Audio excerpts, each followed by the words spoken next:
بسم اللہ الرحمن الرحیم۔ سامعین کرام، آپ سن رہے ہیں انسپیکٹر احمد یار خان کی تفتیشی داستانوں کے سلسلے میں ایک اردو داستان رات کا راز، جس کے راوی خود احمد یار خان ہیں، اور یہ اس سلسلے کی آخری اور قسط نمبر 3 ہے۔ آپ کی اطلاع کے لیے عرض کرتا چلوں کہ اس داستان کی تمام اقساط بالترتیب سننے کے لیے ڈسکرپشن میں کمپلیٹ پلے لسٹ کا لنک موجود ہے۔ باغ علی پکا استاد ہے۔ ایک روز شاداں کی ماں ہمارے گاؤں میں آئی تو باغ علی اسے اپنے گھر لے گیا اور اس کے آگے رو کر کہا کہ اس کے گھر میں دولت ہے، عزت ہے، حیثیت ہے، لیکن گھر ویران ہے۔ اس نے ایسا رو کر دکھایا اور ایسی باتیں کی کہ شاداں کی ماں کی آنکھوں میں بھی آنسو آ گئے۔ تب باغ علی نے اسے کہا کہ وہ اپنی بیٹی کا رشتہ اسے دے دے۔ اس نے یہ بھی کہا کہ گاؤں میں جس سے بھی میرے متعلق پوچھو گی خالہ، وہ کہے گا کہ باغ علی اچھا آدمی نہیں، بدماشوں کا دوست ہے۔ وہ ٹھیک کہتے ہیں۔ تم ہی بتاؤ خالہ، میں کیا کروں؟ گھر میں دل نہیں لگتا، بھٹکتا پھرتا ہوں۔ میرا گھر آباد ہو جائے تو میں سوائے کام کے باہر قدم بھی نہ رکھوں۔ رشتے ملتے ہیں، سب کو معلوم ہے کہ میری جائیداد کا کوئی حصے دار نہیں۔ وہ اپنی بیٹیاں میری جائیداد کو دینا چاہتے ہیں۔ مجھے محبت کرنے والی لڑکی چاہیے جس کو میرا دل قبول کرے، اور وہ شاداں ہے۔ باغ علی کی یہ نوکرانی یا داشتہ جو مجھے بیان دے رہی تھی، چونکہ عورت تھی اس لیے وہ ہر بات، ہر ایک تفصیل بیان کرتی تھی۔ پہلے تو وہ بولتی ہی نہیں تھی، اور اب جب بولنے پر آئی تو وہ چپ ہی نہیں ہوتی تھی۔ میں اس کی زبان میں اس کا بیان سنانے لگوں تو کئی گھنٹے کی اقساط درکار ہوں گی۔ میں اسے ذرا اختصار سے سنا رہا ہوں۔ باغ علی نے چرب زبانی کا ایسا کمال کر دکھایا کہ شاداں کی ماں نے اقرار کر لیا کہ وہ اسے شاداں کا رشتہ دے کر رہے گی۔ ابھی شاداں کی ماں نے پکا وعدہ نہیں کیا تھا۔ 2 روز بعد باغ علی نے اپنی اس نوکرانی کو شاداں کی ماں کے پاس بھیجا کہ شادی کا دن مقرر کرو، اور جس روز شاداں میرے گھر آئے گی میں اپنا چوبارہ اور آدھی زمین شاداں کے نام کر دوں گا۔ ماں نے کہا کہ میں نے وعدہ کر دیا ہے، شادی کا دن بھی مقرر کر دوں گی۔ باغ علی کی نوکرانی ایک بار پھر آئی تو وہ واقعہ ہوا جو اس عورت نے چوکیدار کی بیوی کو سنایا تھا۔ مہتاب نے اسے راستے میں روک لیا اور اس کی خوب پٹائی کی تھی۔ اس کے بعد باغ علی نے اس عورت کو شاداں کے گاؤں نہیں بھیجا۔ اس واقعے کے 6-7 روز بعد مہتاب کا بھائی قتل ہو گیا۔ اس عورت کو میں نے باہر بٹھا دیا اور مہتاب کو بلایا۔ تم نے اس عورت کو دیکھا ہے جو ابھی یہاں سے گئی ہے؟ میں نے کہا۔ وہ باہر ہے، نہیں پہچانا تو ایک بار اسے دیکھ لو۔ یہ ایک بڑے بدماش آدمی کی عورت ہے، مہتاب نے کہا۔ میں شاید اسے کبھی بھول جاؤں گا، یہ مجھے نہیں بھول سکے گی۔ اس نے بیان دے دیا ہے۔ میں نے کہا، تم نے مجھ سے یہ بات کیوں چھپائی تھی؟ تم شاید اس راز پر پردہ ڈالنا چاہتے تھے کہ تمہارا دل شاداں کے ساتھ لگ گیا ہے، اور اس لڑکی کے پیچھے تم نے اپنی بیوی کو مارا پیٹا اور اسے اپنے میکے جا بیٹھنے پر مجبور کر دیا۔ کیا تم شاداں کے ساتھ شادی کرنا چاہتے تھے؟ نہیں ملک صاحب، اس نے جواب دیا، یہ تو معاملہ ہی کچھ اور ہے۔ میں حیران ہوں کہ آپ اس لڑکی تک پہنچ کس طرح گئے۔ میں نے یہ معاملہ آپ سے اس لیے چھپایا تھا کہ اس لڑکی کی بدنامی نہ ہو۔ کیا تمہیں یہ شک نہیں کہ تمہارے بھائی کو باغ علی نے مروایا ہوگا؟ یہ شک میری زبان پر آتا تھا، مہتاب نے جواب دیا، لیکن شاداں کی بدنامی کے ڈر سے میں زبان نہیں کھولتا تھا۔ یہ خیال بھی آتا تھا کہ باغ علی بدلہ لیتا تو مجھ سے لیتا۔ میرے بھائی کے ساتھ اس کی کوئی دشمنی نہیں تھی۔ اچانک مجھے ایک بات یاد آ گئی۔ مہتاب جب تھانے میں اپنے بھائی کو بے ہوشی کی حالت میں لایا تھا تو اس نے کہا تھا کہ ہر رات وہ خود کھلیان میں سوتا تھا۔ گزشتہ رات اسے بخار ہو گیا تو مقتول نے اسے کہا کہ آج رات وہ گھر میں سوئے، کھلیان میں سونے کے لیے اس کا چھوٹا بھائی رضا چلا گیا۔ کیا تم ہر رات کھلیان میں سوتے تھے؟ ہاں جی، اس نے جواب دیا۔ میری بیوی روٹھ کر اپنے گھر جا بیٹھی تھی۔ میں نے سوچا کہ چھوٹے بھائی کو کیوں باہر کھیتوں میں سلاؤں۔ میں خود وہاں سونے لگا۔ چند دنوں کی بات تھی۔ کل رات مجھے بخار ہو گیا تو رضا نے مجھے گھر سے نہ نکلنے دیا۔ مجھے کیا معلوم تھا کہ اسے موت نے کھلیان میں سونے کا اشارہ دیا ہے۔ مہتاب، میں نے اسے کہا، میں یقین کے ساتھ تو تمہاری بات سن کر ہی کچھ کہہ سکوں گا۔ اس وقت میری سمجھ میں یہی آتا ہے کہ تمہارا بھائی تمہارے دھوکے میں مارا گیا۔ مجھے شاداں کی ساری بات سناؤ۔ شاداں کی کیا سناؤں جی، اس نے کہا اور آہ بھر کر کہنے لگا، 4-5 مہینے گزرے، آدھی رات سے کچھ پہلے کا وقت ہوگا۔ میں اپنے گاؤں کو واپس آ رہا تھا۔ ایک دوست بیمار تھا، ادھر میری ماں بیمار تھی، اس لیے اس دوست کے گاؤں سے میں رات کو چل پڑا۔ میں اپنے گاؤں سے کوئی آدھا میل دور رہ گیا تھا کہ قبرستان سے آگے جو جگہ نیچی ہے وہاں مجھے کسی کی باتوں کی آواز سنائی دی۔ چاندنی صاف تھی، وہاں کھڈ بھی ہیں اور گندم کی فصل بھی کھڑی تھی۔ میں رک گیا اور جو کوئی بھی تھے انہوں نے مجھے نہیں دیکھا تھا۔ میں دبک گیا اور پاؤں پر سرکتا ہوا ذرا آگے چلا گیا۔ مجھے ایک لڑکی کی آواز سنائی دی، وہ کہہ رہی تھی، نہیں باغ علی، ایسا نہیں ہوگا، میں تمہاری بیوی بننے کے لیے آئی ہوں، یہ دیکھ زیور بھی ساتھ لائی ہوں۔ پھر آدمی کی آواز سنائی دی، بیوی تو بن گئی ہو میری تم، دیکھو شاداں یہ چاندنی رات کتنی اچھی ہے، آؤ ذرا ادھر ہو جاؤ۔ آدمی کے منہ سے شاداں کا نام سنا تو میں اسے کوئی اور شاداں سمجھا، وہ یہ شاداں نہیں ہو سکتی تھی۔ ملک صاحب وہاں ہو یہ رہا تھا کہ یہ آدمی اس لڑکی کو زبردستی خراب کرنے کی کوشش میں تھا اور لڑکی اسے روک رہی تھی اور کہہ رہی تھی کہ میں تمہاری خاطر گھر سے نکل آئی ہوں اور نکاح کے بغیر مجھے خراب نہ کرو۔ پہلے تو میں نے سوچا کہ جانے دو، مجھے کیا، لیکن لڑکی جب رونے لگی تو میں دوڑ کر ان تک پہنچا اور اس آدمی سے پوچھا کہ وہ کون ہے۔ وہ باغ علی تھا، میں اسے جانتا تھا، اس کے منہ سے شراب کی بو آ رہی تھی۔ میں حیران تو شاداں کو دیکھ کر ہوا، اتنی شریف لڑکی اس بدماش کے جال میں کس طرح آ گئی۔ شاداں نے مجھے کہا کہ اس نے مجھے دھوکے سے بلایا ہے اور اس کی نیت خراب ہو گئی ہے۔ باغ علی نے مجھے بڑے روب سے کہا کہ جا اوئے، تو یہاں کیا لینے آیا ہے؟ میرے ہاتھ میں کلہاڑی تھی لیکن میں نے باغ علی کے منہ پر گھونسا مارا۔ اس کے ہاتھ میں لاٹھی تھی جو اس نے مجھے ماری، لیکن میں نے لاٹھی کلہاڑی پر روک لی اور اس کے پیٹ میں لات ماری۔ وہ لاٹھی پھینک کر اور پیٹ پر ہاتھ رکھ کر آگے کو جھکا۔ میں نے کلہاڑی پھینک دی اور اسے گھونسے سے مارنا شروع کر دیا۔ وہ گرا تو میں نے اس کے پہلوؤں میں ٹھڈے مارے۔ اسے اس وقت چھوڑا جب وہ ہلنے یا لڑنے کے قابل نہ رہا۔ میں نے اپنی کلہاڑی اور اس کی لاٹھی اٹھائی اور شاداں کو ساتھ لے کر چل پڑا۔ مجھے شک ہوا کہ تھوڑی دور دو اور آدمی کھڑے تھے، معلوم نہیں وہ کون تھے۔ مجھے پکی امید تھی کہ باغ علی اب میرے پیچھے نہیں آئے گا۔ شاداں روتی ہوئی میرے پیچھے پیچھے آ رہی تھی۔ میں ایک جگہ رک گیا اور اس سے پوچھا کہ وہ یہاں کیا لینے آئی تھی۔ شاداں رو رو کر اپنا برا حال کر رہی تھی۔ مہتاب کا باقی بیان میری زبان سے سنیں۔ شاداں کے پاس کوئی ٹھوس جواب نہیں تھا کہ وہ باغ علی جیسے آدمی کے پیچھے گھر سے کیوں نکل آئی تھی۔ اسے معلوم نہیں تھا کہ باغ علی بدماش آدمی تھا۔ وہ 9-10 سال کی تھی جب اس کا باپ مر گیا تھا۔ اس کا کوئی بڑا بھائی نہ تھا، کوئی چھوٹا بھائی بھی نہیں تھا۔ 2 بھائی پیدا ہوئے، دونوں مر گئے تھے۔ باپ شاداں کے ساتھ بہت پیار کرتا تھا، اسے اٹھائے اٹھائے پھرتا تھا، وہ بھی نہ رہا۔ ماں نے اسے بہت پیار دیا لیکن بچی باپ کا پیار چاہتی ہے۔ یہ صحیح تھا کہ شاداں شریف لڑکی تھی، شرم و حیا والی بھی تھی، لیکن انسان کی جو فطرت خدا نے بنائی ہے اس کے تقاضوں سے شاداں آزاد نہیں ہو سکتی تھی۔ اسے باغ علی اچھا لگا تو اس نے اسی کی محبت کو اپنے دکھوں کا علاج سمجھ لیا۔ باغ علی کی زبان اور ایکٹنگ نے اس پر جادو کا اثر کیا۔ ادھر اسے شک ہوا کہ ماں اسے کسی اپنی پسند کے آدمی کے ساتھ بیاہ رہی ہے۔ اس ڈرامے میں باغ علی کی نوکرانی کی چالاکی بھی شامل تھی۔ ان سب وجوہات نے شاداں کو اندھا کر دیا، لیکن اس کی جو عبادت تھی اور اس کی ماں کی جو غریب پروری تھی، اس کا خدا نے اسے یہ صلہ دیا کہ مہتاب پہنچ گیا۔ اس طرح شاداں ذلت سے بچ گئی اور زیور بھی بچ گیا۔ یہ رائے جو میں نے بیان کی ہے میری ہے، نہ شاداں بتا سکتی تھی کہ یہ حرکت اس سے کیوں ہوئی، نہ مہتاب بتا سکتا تھا۔ وہ اتنا ہی سمجھتے تھے کہ فلاں حرکت اچھی ہے اور فلاں بری۔ شاداں رونے کے سوا کوئی جواب نہیں دیتی تھی۔ وہ بولی تو اس نے اتنا ہی کہا کہ اسے معلوم نہیں کہ وہ یہ حرکت کیوں کر بیٹھی ہے۔ اس نے مہتاب کے آگے قسمیں کھا کھا کر کہا کہ باغ علی کے ساتھ اس کا تعلق ناجائز نہیں تھا۔ یہ تو مہتاب نے دیکھ ہی لیا تھا۔ شاداں نے مہتاب کے آگے ہاتھ جوڑے اور کہا کہ وہ کسی کو نہ بتائے۔ اگر مہتاب اس پر اپنی نیت خراب کرتا تو کر سکتا تھا۔ شاداں اس کے ہاتھوں میں مجبور تھی۔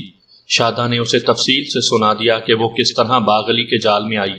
اس نے باغ علی کی نوکرانی کا بھی ذکر کیا۔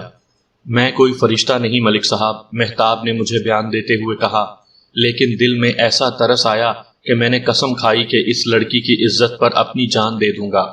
باغ علی ہماری ذات کا آدمی ہے، برادری میں کوئی بھی اسے اچھا نہیں سمجھتا، لیکن زبان کا اتنا میٹھا اور پیارا ہے کہ پتھروں سے بھی دودھ نکال لیتا ہے۔ مہتاب نے شاداں سے کہا کہ جو کچھ ہوا اسے ہضم کر جائے اور اپنے گھر چلی جائے۔ تم میرے ساتھ چلو۔ شاداں نے مہتاب سے کہا، میری ماں جاگی ہوئی ہوگی اور میرے لیے بہت پریشان ہوگی، اسے تم بتانا کیا ہوا ہے، میں اس کے پاؤں پڑ کر معافی مانگ لوں گی، دعا کرو اس کی آنکھ نہ کھلی ہو۔ مہتاب نے کہا، میں تمہارے ساتھ چلتا ہوں، تم اندر چلی جانا، اگر تمہاری ماں جاگی ہوئی تو مجھے بلا لینا، اگر سوئی ہوئی تو آہستہ سے زیور وہیں رکھ دینا جہاں سے اٹھایا تھا، پھر باہر نہ آنا، میں تھوڑی دیر تک انتظار کر کے چلا جاؤں گا۔ شاداں باہر آ گئی۔ اس نے مہتاب کو بتایا کہ ماں بڑی گہری نیند سوئی ہوئی ہے، وہ دروازہ بند کرنے آئی تھی۔ اس نے ایک بار پھر مہتاب کی منت کی کہ وہ اس کا پردہ رکھے۔ تم یہ وعدہ کرو کہ پھر کبھی کسی کی باتوں میں نہیں آؤ گی۔ مہتاب نے کہا، تمہارے ساتھ کیا وعدہ کروں گی، یہ تو میں خدا کے ساتھ کروں گی۔ شاداں نے کہا، اور خدا سے معافی مانگوں گی۔ دوسرے دن شاداں مہتاب کے گھر چلی گئی اور اس کی بیوی کے پاس بیٹھی رہی۔ مہتاب نے اس سے پوچھا، خوش ہونا شاداں؟ شاداں نے ہنس کر کہا کہ وہ بہت خوش ہے۔ اس نے مہتاب کے ساتھ اسی طرح کی ایک دو اور باتیں کی۔ اس کے بعد وہ مہتاب کی بیوی کے ہاں زیادہ آنے جانے لگی۔ شاداں نے ایک دو روز بعد مہتاب کو بتایا کہ نوکرانی باغ علی کا پیغام لے کر آئی تھی۔ مہتاب نے اسے کہا کہ وہ پھر آئے تو اسے صاف جواب دے دینا۔ یہ عورت پھر بھی آتی رہی اور شاداں ہر بار مہتاب کو بتاتی رہی۔ مہتاب کے ہی کہنے پر شاداں نے اس عورت سے کہا تھا کہ وہ آئندہ نہ آئے۔ ایک روز مہتاب شاداں کے گھر گیا۔ شاداں اسے اکیلی مل گئی۔ وہ بہت پریشان تھی۔ اس نے مہتاب کو بتایا کہ باغ علی نے اس کی ماں سے اس کا رشتہ مانگا اور ماں اس کے ساتھ وعدہ کر آئی ہے۔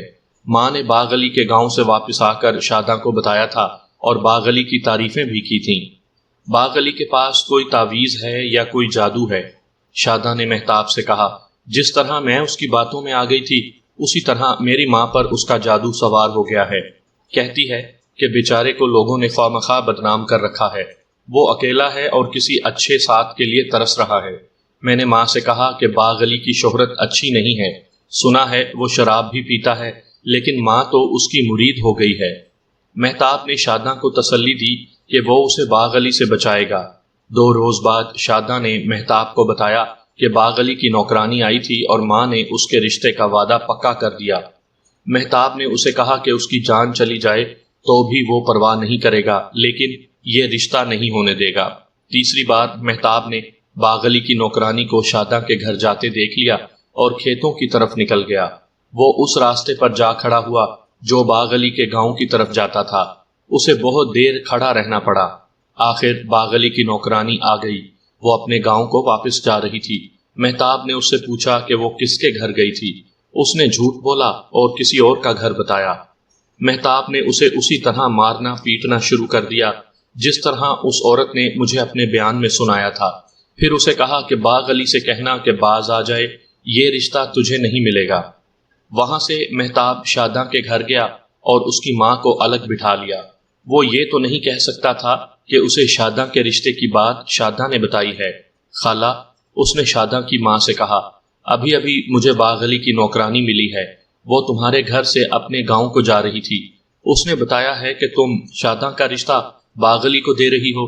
معلوم ہوتا ہے کہ تمہارا دماغ ٹھکانے نہیں رہا۔ کیا تم نہیں جانتی کہ برادری کا کوئی شخص باغ علی سے منہ نہیں لگاتا اور کوئی گھر اسے رشتہ دینے کے لیے تیار نہیں؟ تم اتنی نیک عورت ہو، شاداں بھی تمہاری طرح نیک لڑکی ہے، اس کی زندگی تباہ نہ کرو۔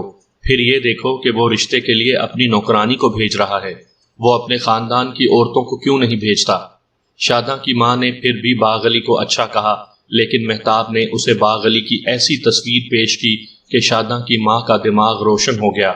2 روز بعد شاداں کی ماں باغ علی کے گاؤں گئی۔ باغ علی کو رشتے سے صاف جواب دے دیا۔ واپس آ کر اس نے مہتاب کو بتایا کہ وہ جواب دے آئی ہے، لیکن مہتاب، شاداں کی ماں نے کہا، باغ علی کو تم پر بہت غصہ ہے۔ میرا جواب سن کر اس نے کہا کہ میں جانتا ہوں تمہارا دماغ کس نے خراب کیا ہے۔ مہتاب کو کہنا کہ اپنے آپ کو سنبھال کر رکھے، اس کی زندگی کے دن تھوڑے ہی رہ گئے ہیں۔ میں نے وہاں 3-4 عورتوں سے پوچھا کہ باغ علی کیسا آدمی ہے، سب نے کہا کہ بہت گندا آدمی ہے، اس نے بہشتی کی بیوی کو اپنی بیوی بنا کر رکھا ہوا ہے۔ ایک عورت نے تو یہاں تک کہا کہ باغ علی تو اپنی بہن کی عزت کا سودا کرنے سے بھی نہ ٹلے۔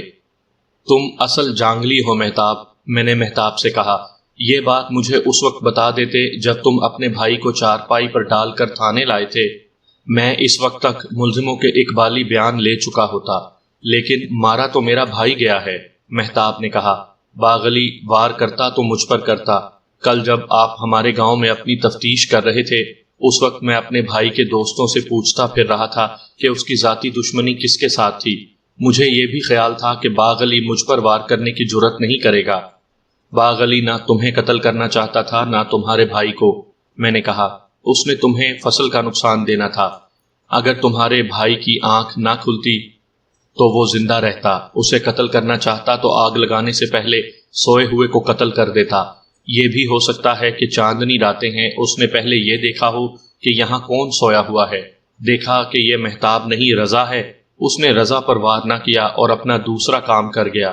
تو مجھے ذرا سا اشارہ دے دیتے تو میں کل ہی باغلی کو تھانے بلا لیتا۔ معلوم نہیں آپ میری زبان پر یقین کریں گے یا نہیں، مہتاب نے کہا۔ اب بھی میں یہی کہتا ہوں کہ باغلی میں اتنا سخت وار کرنے کی ہمت نہیں۔ مجھے یہ سوچ خاموش رہنے پر مجبور کر رہی تھی کہ میں نے باغلی کے خلاف شک لکھوایا تو شاداں کا نام بھی آئے گا اور اس کی بدنامی ہوگی۔ آپ کو شاید معلوم ہو گیا ہوگا کہ شاداں کے پیچھے میرے گھر میں فساد پیدا ہو گیا ہے۔ شاداں میرے گھر آتی تھی اور میں کبھی کبھی اس کے گھر چلا جاتا تھا۔ میری بیوی نے مجھ پر شک کرنا شروع کر دیا۔ سیدھی بات تھی کہ میں اپنی بیوی کو بتا دیتا کہ شاداں اب کیوں ہمارے گھر زیادہ آتی ہے اور میں کیوں اس کے گھر جاتا ہوں۔ میں نے بیوی کی ناراضگی قبول کر لی، شاداں کی بات اسے نہ بتائی۔ ایک بار بات میرے منہ سے نکل کر ایک عورت کے منہ میں چلی جاتی تو شام سے پہلے پہلے سارے گاؤں میں مشہور ہو جاتی۔ مجھے اب اس کی بیوی اور اس کے آپس کے لڑائی جھگڑے کے ساتھ دلچسپی نہیں رہی تھی۔ وہ بولتا جا رہا تھا اور میں سوچتا جا رہا تھا۔ اس کے سالوں کے بیان بھی میرے ذہن میں آ رہے تھے۔ میرا دماغ اب باغلی پر اٹک گیا تھا۔ مجھے اب یہ تصدیق کرنی تھی کہ باغلی کا دوستانہ کیا ان دو بدماشوں کے ساتھ ہے یا نہیں جن کے نام اس کی نوکرانی نے لیے تھے۔ مہتاب کا بیان ختم ہو چکا تھا اور وہ بار بار میری منت کرتا تھا کہ میں شاداں کو شامل تفتیش نہ کروں۔ اس کا بیان بہت لمبا تھا۔ مجھے یاد ہے کہ رات کے 10 بج رہے تھے۔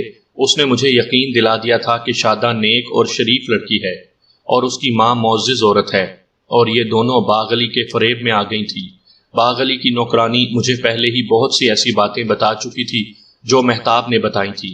میں خود محسوس کر رہا تھا کہ اس لڑکی کو شامل تفتیش نہ کروں۔ اس کی ماں کو گواہوں میں شامل کرنا ضروری تھا۔ میں نے دماغ پر زور دیا تو مجھے ایک راستہ نظر آ گیا۔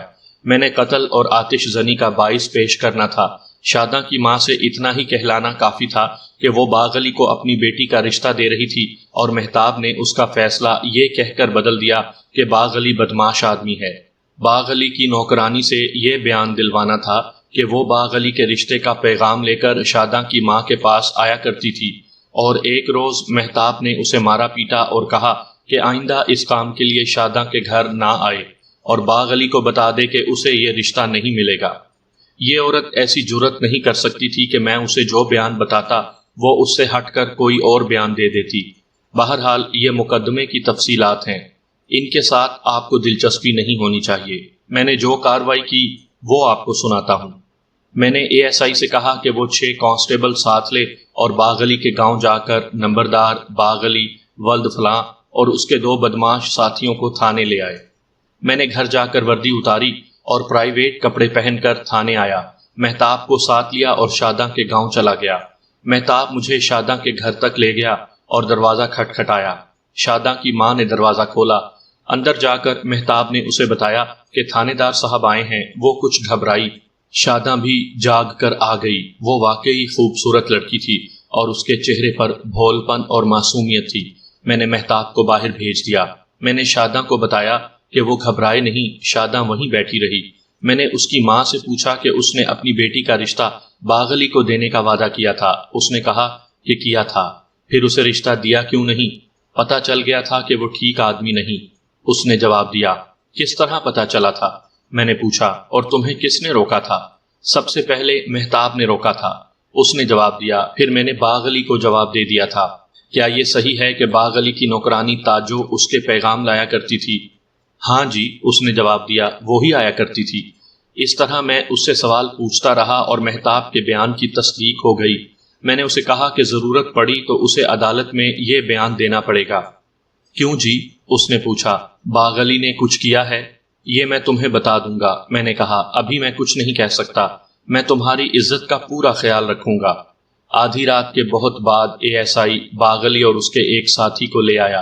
اس کے دوسرے دوست کے متعلق پتا چلا کہ بیمار ہے۔ ASI نے مجھے بتایا کہ وہ اس شخص کے گھر گیا تو اس کی بیوی نے بتایا کہ وہ بہت بری تکلیف میں ہے، پیٹ کی کوئی تکلیف ہے۔ ASI اندر چلا گیا اور اسے دیکھا، وہ پیٹ کے بل چارپائی پر لیٹا ہوا ہائے ہائے کر رہا تھا۔ ASI نے پوچھا تو اس نے پیٹ کی تکلیف بتائی۔ ASI نے اسے بہانہ سمجھا اور اسے سیدھا ہونے کو کہا۔ حضور، میں پیٹ پر لیٹا تو درد سے مر جاؤں گا، اس نے کراہتے ہوئے کہا۔ پیٹ پر لیٹتا ہوں تو ذرا آرام آتا ہے۔ ASI نے مجھے بتایا کہ اس سے ایسی بدبو آ رہی تھی جیسے گلے سڑے مردار سے آتی ہے۔ ASI نے اسے اٹھنے کو کہا تو وہ اور زیادہ چیخنے لگا۔ ASI نے 2 کانسٹیبلوں کو وہیں چھوڑا اور باقی 2 کو اور نمبردار کو ساتھ لے کر آ گیا۔ میں نے باغ علی سے پوچھا کہ اس کے دوست کو کیا تکلیف ہے۔ وہ میرا دوست کہاں ہے جی؟ باغ علی نے جواب دیا، نہ میں اس کی تکلیف کے متعلق کچھ جانتا ہوں۔ تم تو جانتے ہوگے، میں نے 10 نمبری بدماش سے پوچھا۔ کہتا ہے پیٹ میں بڑا سخت درد ہے، اس نے جواب دیا۔ کسی سیانے کا علاج نہیں کروایا؟ معلوم نہیں حضور، اس نے جواب دیا۔ اس موقع پر میری چھٹی حص نے کام کیا۔ میں نے ASI سے کچھ سوال پوچھے اور کچھ تبادلہ خیال کیا۔ ASI نے کہا کہ وہ کچھ سوچ کر وہاں 2 کانسٹیبلوں کو بٹھا آیا ہے۔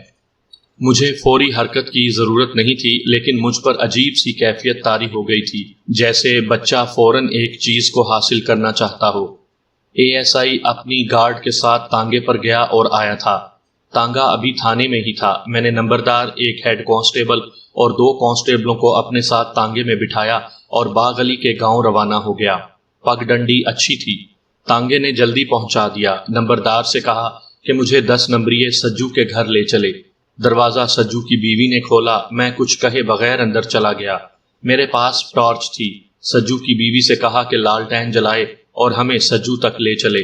اس نے ایک کمرے میں جا کر لالٹین جلائی۔ میں بھی اندر چلا گیا۔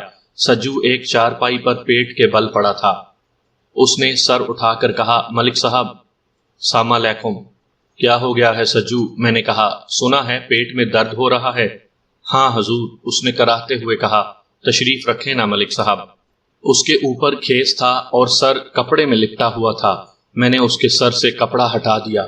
سر کا پچھلے والا حصہ اوپر تھا، اس کے بال ذرا لمبے تھے۔ میں نے جس امید پر اس کا سر ننگا کیا تھا وہ پوری ہو گئی۔ میں یہی دیکھنا چاہتا تھا۔ سر کے پیچھے بال نہیں تھے، یوں کہیں کہ جلے ہوئے تھے، باقی سر کے بال ٹھیک تھے۔ میں نے اس کے اوپر سے کھیس اٹھا کر فرش پر پھینک دیا۔ اس کی پیٹھ پر ایک کپڑا پڑا ہوا تھا جو اس کی گردن سے کولوں تک تھا، بدبو برداشت نہیں ہوتی تھی۔ میں نے یہ کپڑا بھی ہٹا دیا۔ اس کے نیچے میں نے جو دیکھا اس سے مجھے افسوس بھی ہوا اور خوشی بھی۔ اس کی پیٹھ ایسی بری طرح جلی ہوئی تھی کہ دیکھی نہیں جاتی تھی۔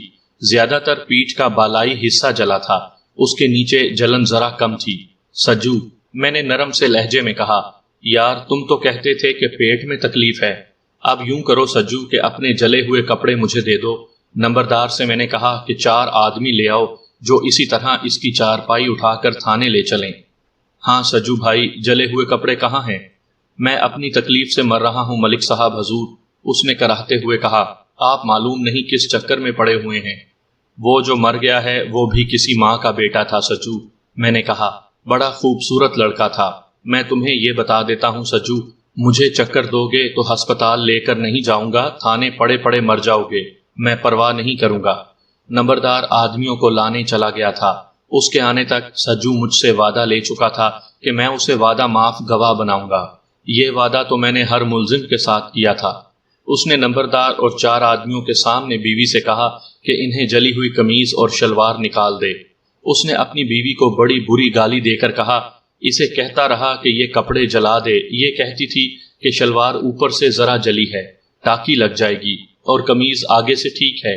اس نے ایک گالی دے کر کہا، لگاتی رہے اب ٹاکیاں۔ میرے پوچھنے پر اس نے گاؤں کے ایک ہندو سیانے کا نام بتایا جس نے اس کی پیٹھ پر دوائی لگائی تھی۔ میں نے اسے بھی بلا لیا اور وہاں جو کاغذات جلے ہوئے کپڑوں کی برآمدگی کے تیار کرنے تھے وہ کیے اور تھانے آ گیا۔ سجو کو چارپائی پر لایا گیا تھا، سیانہ بھی ساتھ تھا۔ ASI نے اس گاؤں سے واپس آ کر مجھے بتایا تھا کہ سجو چارپائی پر الٹا پڑا ہوا تھا اور کہتا تھا کہ پیٹ میں درد ہے، جسے پیٹ کے بل لیٹنے سے آرام آتا ہے، اور اس نے یہ بھی بتایا تھا کہ سجو سے بدبو مردار جیسی آتی تھی۔ مجھے یاد آ گیا کہ مقتول نے نزعی بیان میں کہا تھا کہ جس آدمی نے فصل کے ڈھیر کو آگ لگائی تھی وہ اس کے دھکے سے آگ میں گرا تھا، اس کی پیٹھ آگ کی طرف تھی، اس لیے جو مشتبہ اشخاص میرے سامنے آئے میں نے ان سب کے کپڑے اتروا کر جسم دیکھے تھے۔ ASI نے اس کی پیٹھ نہیں دیکھی تھی، اس نے شک کی بنا پر وہاں 2 کانسٹیبل بٹھا دیے تھے۔ میں نے اسی وقت کہہ دیا تھا کہ یہ شخص سجو جلا ہوا ہے اور پیٹھ کے بل نہیں لیٹ سکتا۔ مجھے اچھی طرح یاد ہے کہ صبح کی اذان ہو رہی تھی جب باغ علی کو میں نے اپنے سامنے بٹھایا تھا اور اسے کہا تھا، تمہارے دونوں یار آ گئے ہیں، اب کہو بولو گے یا میں ان سے ایک کو وعدہ معاف گواہ بنوا لوں؟ اس کا سر جھک گیا اور زبان کا جادو ختم ہو گیا تھا۔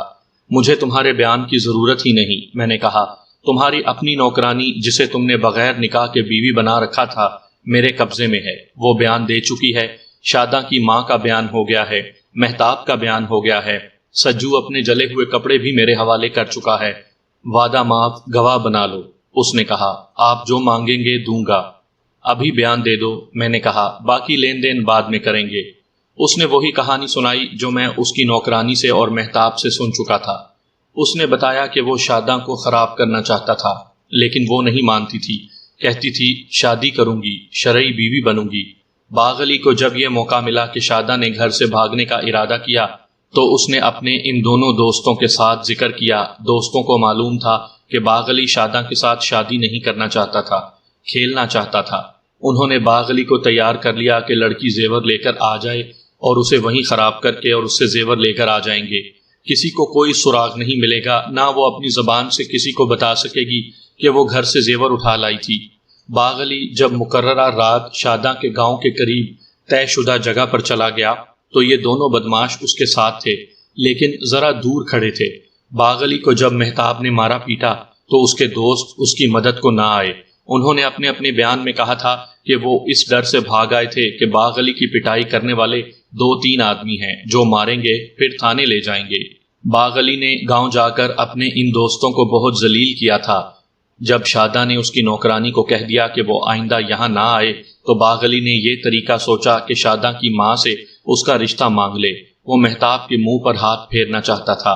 پھر مہتاب نے اس کی نوکرانی کو مارا پیٹا اور پھر اس نے شاداں کی ماں سے رشتے سے انکار کروا دیا تو باغ علی نے اپنے دوستوں سے کہا کہ مہتاب سے بدلہ لینا ہے۔ اب باغ علی کو شاداں کے ساتھ اتنی دلچسپی نہیں تھی جتنی مہتاب سے بدلہ لینے کے ساتھ تھی۔ اس نے اپنے دونوں بدماش دوستوں کے ساتھ بدلہ لینے کے طریقوں پر سوچنا شروع کیا۔ اسے پتا چل گیا کہ مہتاب رات کو کھلیان میں سوتا ہے۔ تینوں نے فیصلہ کیا کہ مہتاب کو کھلیان میں قتل کیا جائے۔ باغ علی نے کہا کہ قتل کیا جائے اور ساتھ ہی اس کا کھلیان بھی جلا دیا جائے۔ دوستوں نے کہا کہ تینوں چلیں گے، یعنی باغ علی بھی ساتھ ہوگا۔ تینوں واردات کی رات مہتاب کے گاؤں کے باہر کھیتوں میں چلے گئے۔ باغ علی کا ارادہ تھا کہ پہلے مہتاب کو قتل کریں گے پھر آگ لگائیں گے، لیکن باغ علی نے چاندنی میں دیکھا کہ یہ مہتاب نہیں، اس کا بھائی رضا سویا ہوا تھا۔ باغ علی نے کہا کہ اسے قتل نہیں کرنا، اب کھلیان کو جلانا اور یہاں سے بھاگنا ہے۔ سجو نے ڈھیر کو آگ لگائی اور رضا کی آنکھ کھل گئی۔ ڈھیر خشک تھا، سجو کے پاس مٹی کے تیل میں بھیگا ہوا کپڑا تھا جو اس نے ڈھیر کے اندر رکھا اور آگ لگائی۔ آگ فوراً بھڑک اٹھی، اس کی آواز بھی تھی اور شعلے کی روشنی بھی۔ سجو پیچھے ہٹ آیا تھا۔ رضا دوڑ کر اسے پکڑنے لگا تو سجو گھوما اور رضا کے دھکے سے آگ میں اس طرح گرا کہ اس کی پیٹھ آگ کی طرف تھی۔ اٹھتے اٹھتے اس کے کپڑوں کو آگ لگی اور اس نے شور مچایا کہ اس نے مجھے جلا دیا ہے۔ باغ علی اور دوسرا بدماش دوسرے دونوں ڈھیروں کو آگ لگانے لگے تھے۔ سجو کی آواز پر وہ ادھر کو دوڑے اور انہوں نے لاٹھیاں مار کر رضا کو گرا دیا۔ انہوں نے سجو کے کپڑوں پر مٹی ڈال کر آگ بجھائی اور بھاگ اٹھے۔ قاتل باغ علی اور اس کا ایک ساتھی تھا۔ میں نے عدالت میں ثابت کروا دیا، دونوں کو سزائے موت اور سجو کو عمر قید دی گئی۔